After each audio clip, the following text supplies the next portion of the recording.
சிந்திப்போமே. 1840 தீயேற்கு நீ வெளிப்பட்டது என்னோ? ஸ்ரீ அம்பலவான தேசிகர் விளக்குகிறார்.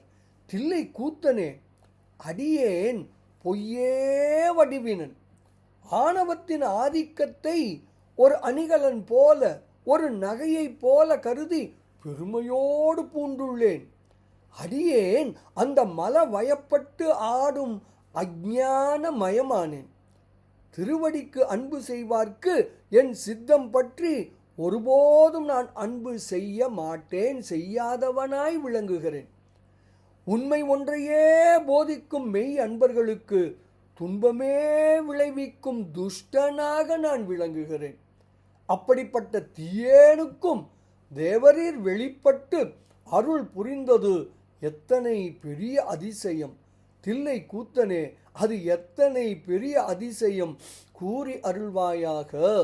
இப்படியாக தீயவனுக்கும் அருள்வான் பெருமான் என்று விளக்குகிறார் ஸ்ரீ அம்பலவான தேசிகர்.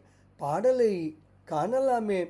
பொய்யேன் மல வலி பூண்டு உடன் ஆடிய போதன், அன்பு செய்யேன் நின் பாதத்துக்கு அன்பு செய்வார்க்கு என்றன் சித்தம் பற்றி அன்பு செய்யேன்.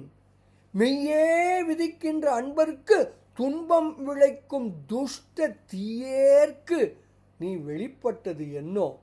சொல் சிதம்பரனே, சொல் என்று ஸ்ரீ அம்பலவான தேசிகர் தான் அருளி செய்த அதிசய மாலை எனும் அற்புத நூலின் 2வது திருப்பாடலில் மிக தெளிவாக விளக்குகிறார்.